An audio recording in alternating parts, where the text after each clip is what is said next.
Hello everyone, so this is Komal Sinha this side and welcome to my channel. So आज का जो हमारा chapter है वो है human health and disease class 12 according to term 2 perspective. So as आपने देखा होगा सैंपल पेपर अगर आप सबने सॉल्व कर लिया, आपको पता होगा कि इससे कितने क्वेश्चंस पूछे गए हैं।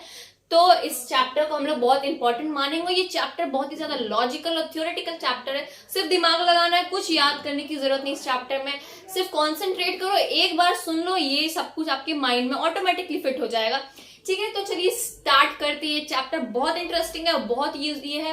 ये सिर्फ चैप्टर मुझे लगता है ये 2 दिन में ही ओवर हो जाएगा ये चैप्टर। जैसा कि अभी मैंने कुछ बोर्ड्स पे टर्म लिखे हैं, तो हम वो टर्म्स को डिस्कस करते हुए स्टार्ट करते हैं। तो एक्चुअली चैप्टर स्टार्ट होता है एक थ्योरी की ओर से, जो थ्योरी एक्चुअली में एक रिजेक्टेड थ्योरी थी या वो अमान्य थ्योरी थी। जैसे हम अमान्य, जैसे कि उसकी कोई मान्यता नहीं थी।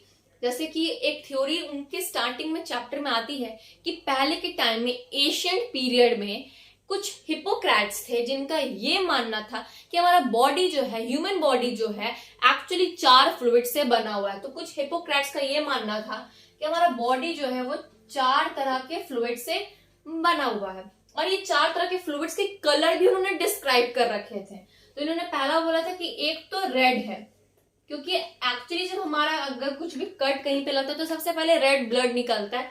तो रेड उन्होंने पहला एक फ्लूइड का नाम दिया। फिर उन्होंने बोला कि एक येलो कलर था। फिर उन्होंने बोला कि एक ब्लैक बाइल कलर था। ये थ्योरी थोड़ा ध्यान से सुनिएगा, काफी इंटरेस्टिंग है और क्वेश्चंस इससे अराइज होके आते हैं इस थ्योरी से। जस्ट अ सेकेंड, आप इस जो 2 टर्म है उसे नोट कर लीजिए।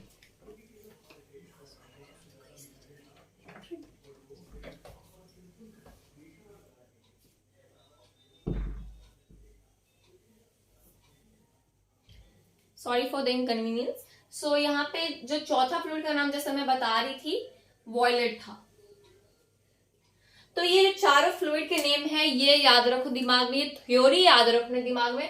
तो वो जो लोग थे उनका ऐसा कुछ मानना था, उनकी ऐसी मान्यता थी कि हमारे बॉडी में ये 4 फ्लूइड प्रेजेंट है और सबके अपने अपने अलग अलग कुछ ना कुछ वर्क बॉडी में डिवाइड कर दिए गए, जैसे सारे body functions and body parts के होते हैं। इसमें से एक फ्लूइड उनके मुताबिक, फॉर देम, वो बहुत ज्यादा इंपॉर्टेंट फ्लूइड जो था वो था ब्लैक बाइल। उनका ये मानना था कि अगर किसी भी इंसान के बॉडी में उस टाइम एशियन पीरियड में वो इसी वे में लोगों को ट्रीट करते थे कि अगर किसी भी इंसान में, किसी भी ह्यूमन बॉडी में अगर ये फ्लूइड एक्सेस इंक्रीज करता है, नॉर्मल कंसिस्टेंसी से ज्यादा ये इंक्रीज करता है, तो वो पर्सन को हम लोग डिजीज बोल देंगे।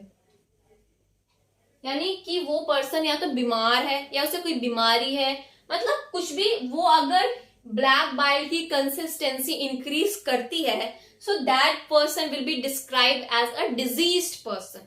तो उनका ये कहना था कि अगर हमारे बॉडी में ब्लैक बाइल की ज्यादा कंसिस्टेंसी है, ज्यादा मात्रा में है, तो वो आदमी बीमार है। और इसी वे में पहले के लोगों को ट्रीट भी किया जाता था।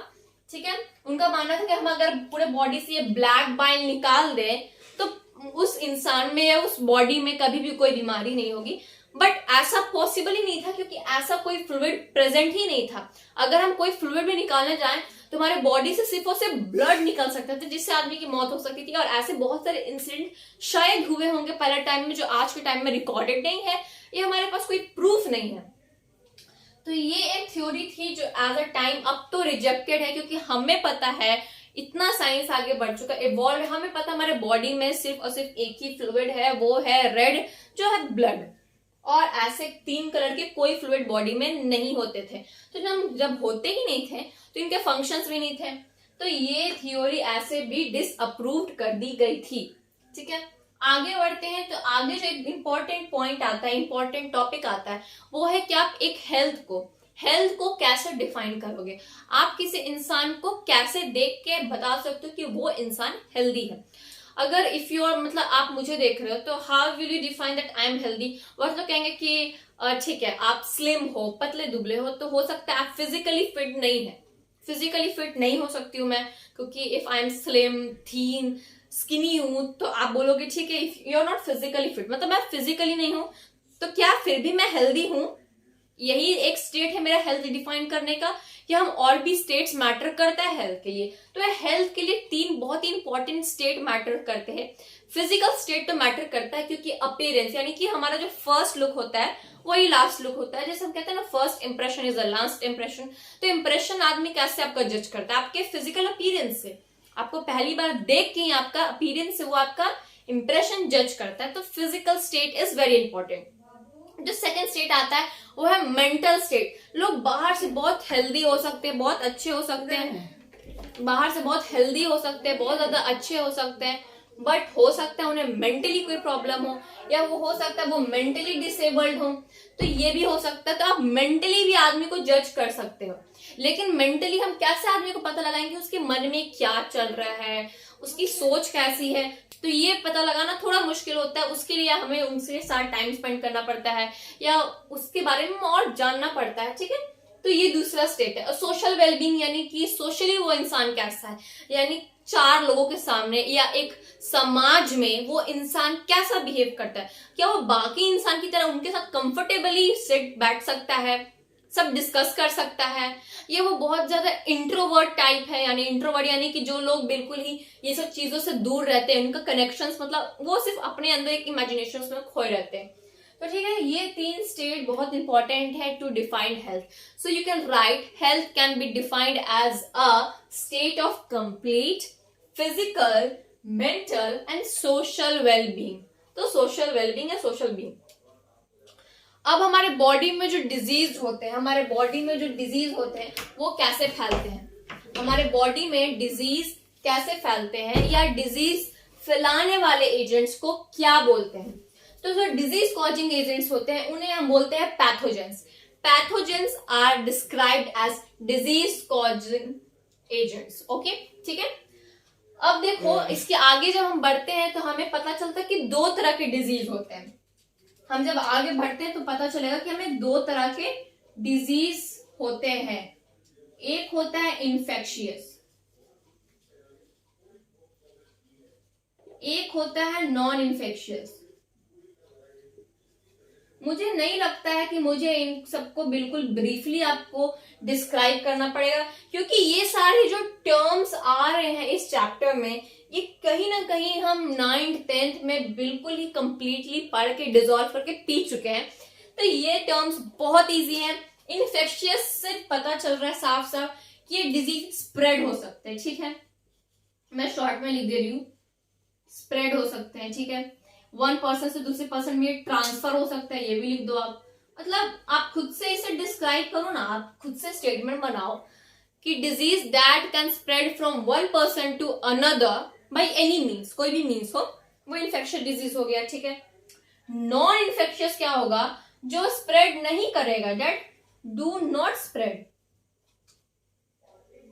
तो जो नहीं फैलेगा, जो सिर्फ एक ही इंसान में रहेगा, यानी कि disease that will not spread from one person to other and will stay or remain at the same body or in the same host is a non-infectious disease। वो नहीं फैलेगा। इसका एग्जांपल आप मुझे बताओ। आई डोंट थिंक सो कि इसके examples आपको रटने की जरूरत है, इसकी डेफिनेशन आपको रटने की जरूरत है। एग्जांपल देखो, इन्फेक्शियस का सबसे अच्छा एग्जांपल है एड्स। एड्स एक सबसे ज्यादा इन्फेक्शियस डिजीज है आज का टाइम में, जिसकी कोई भी ट्रीटमेंट अवेलेबल नहीं है प्रेजेंस में। हो सकता है हमारा साइंस इतना इन्वॉल्व हो जाए कि फ्यूचर में आके उसकी कोई ना कोई बहुत अच्छी ट्रीटमेंट हो जाए कि एड्स एक कॉमन डिजीज बन जाए, बट ऐसा अभी तक तो नहीं है। और एक है कॉमन कोल्ड, जैसे मैंने बताया कॉमन कोल्ड हर घर में होता है। नॉन इन्फेक्शियस में आएगा एग्जांपल कैंसर का, बहुत कॉमन एग्जांपल है कैंसर। कैंसर अगर किसी को होता है तो वो दूसरे में स्प्रेड नहीं कर सकता है। ठीक है, तो यहां तक आपको कोई डाउट नहीं होना चाहिए मेरे मुताबिक, क्योंकि यहां तक जो मैंने टॉपिक्स बताए हैं वो टॉपिक्स बिल्कुल ही क्लास 9 10th के लेवल के थे, आपके लेवल के 12th वाले नहीं थे। इसलिए मैं बार बार बोल रही हूँ कि ये chapter it is the most easiest chapter according to your class 12th syllabus.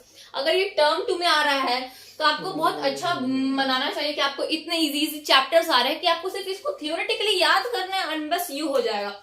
And you think about कि अगर आपको यही अभी रिप्रोडक्शन जो चैप्टर है हमारा वो आ जाता है, so how tough is that. इसमें इतने सारे वर्ड्स हैं, एक एक फंक्शन है, आपको सब डिस्क्राइब करना है। So this is very good according to term 2। ठीक है, आगे बढ़ो, आगे चैप्टर में हम लोग बढ़ते हैं। सो मैं यहाँ तक इरेज कर देती हूँ।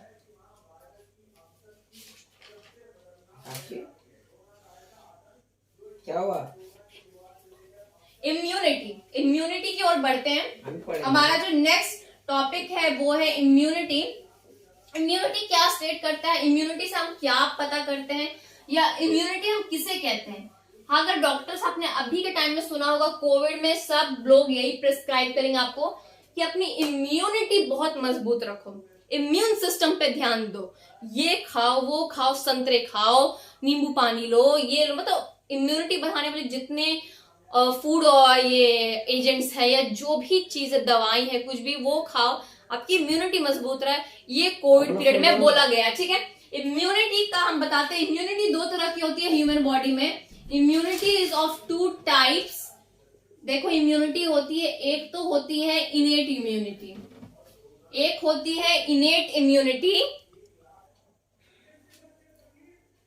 सो इम्यूनिटी दो तरह की होती है, पहली जो होती है इनेट इम्यूनिटी, ठीक है, दूसरी जो होती है एक्वायर्ड इम्यूनिटी।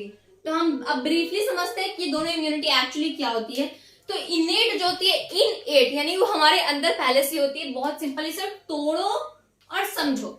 इनेट इम्यूनिटी होती है हमारे बॉडी में बाय बर्थ, हमारे बॉडी में ये जन्म से ही इम्यूनिटी होती है, हम जन्म लेते ही इम्यूनिटी हमारे बॉडी में ऑलरेडी डेवलप हो चुकी होती है। एक्वायर्ड इम्यूनिटी होती है जो हम बाय लाइफ टाइम एक्वायर करते हैं, यानी कि हम लाइफ टाइम में वो इम्यूनिटी एक्वायर्ड करते हैं। ठीक है,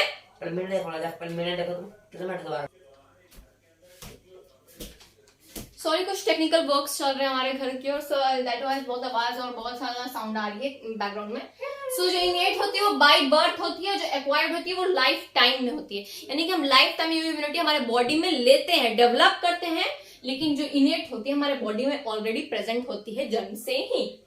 सो ठीक है, overall ability to fight a host against an aliens, क्या कह सकते हैं, against an conferred organism is called immunity system, यानी कि एक ऐसा ऑर्गेनिज्म है बॉडी में स्ट्रेंजर एंटर करे और हमारा होस्ट के अंदर उतनी मैक्सिमम एबिलिटी लगा के वो फाइट कर सके उससे, वो इम्यूनिटी सिस्टम कहला गया या वो हमारा इम्यूनिटी कहला गया।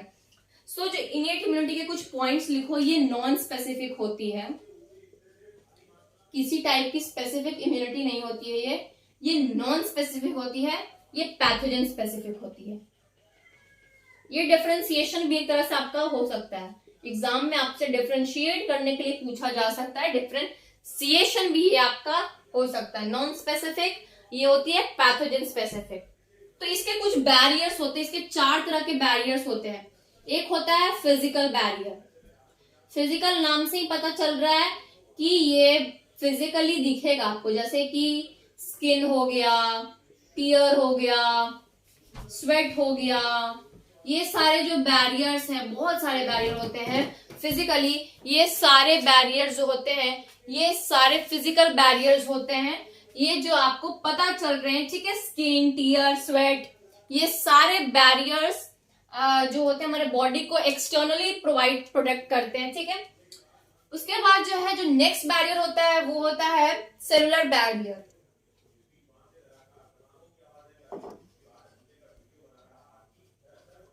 सेलुलर बैरियर जो होता है हमारा, सेलुलर बैरियर्स क्या होते हैं, सेलुलर बैरियर्स जो होते हैं, सेलुलर बैरियर्स जैसे कि WBC हो गए, WBC हो गया हमारा सेलुलर बैरियर। उसके बाद ओके, जैसे व्हाइट ब्लड सेल हो गया हमारे बॉडी में, WBC सेलुलर बैरियर। उसके बाद हमारा जो होता है वो होता है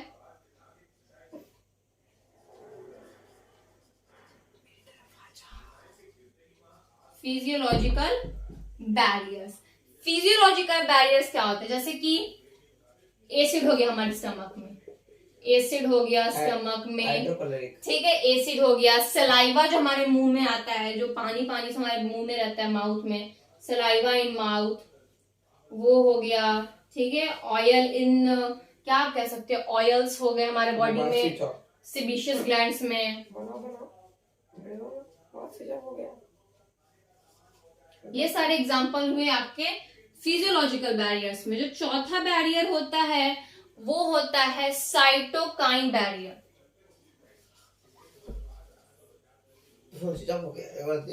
साइटोकाइन बैरियर जो होते हैं वो क्या करते हैं, इंटरफेरॉन सिक्रीट्स करते हैं।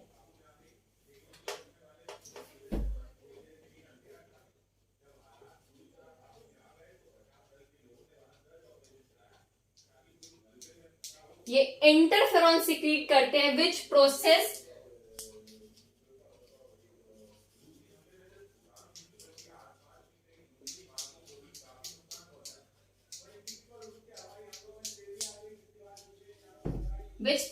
Non infected cell. ये थोड़ा समझो, ये थोड़ा इंपॉर्टेंट है। इंटरफेरॉन्स क्या होता है, एक ऐसा फ्लूइड वो सिक्रीट करते हैं जैसे कि वो एक तरह से दूसरे सेल्स को बचा रहे होते हैं। बोलते हैं कि मैं वायरस से इफेक्ट हो चुका हूं लेकिन मैं इंटरफेरॉन्स भेज रहा हूं कि तुम प्रोटेक्ट हो जाओ, तुम बचाओ। एक मतलब सिग्नल भेजते हैं दूसरे नॉन इन्फेक्टेड सेल को, जो सेल इन्फेक्ट नहीं हुए हैं। तो यहां तक इनेट बैरियर्स की, आप इनेट जो इम्यूनिटी होती है उसके 4 तरह के आपको बैरियर्स पता चल गए हैं। तो फिलहाल आज की वीडियो में इतना ही। एक्वायर्ड इम्यूनिटी के कुछ और पॉइंट्स हम कल जानेंगे। उसके बाद अभी मैं आपको जो सेकंड पार्ट होगा हमारा, उसमें हम पता करेंगे कि जितने टाइप के जो डिजीज है उसकी मैं अभी एक टैबलेट फॉर्म यहाँ पे लेके आऊंगी नेक्स्ट पार्ट में, जिसमें हम डिजीज, उसके पैथोजन, उनके उनके सिम्टम्स लिखेंगे। सो नेक्स्ट पार्ट के लिए स्टे ट्यून्ड, और तब तक के लिए ये पार्ट को जल्दी जल्दी सब्सक्राइब कर दे and don't forget to press the bell icon and do share my page. Thank you.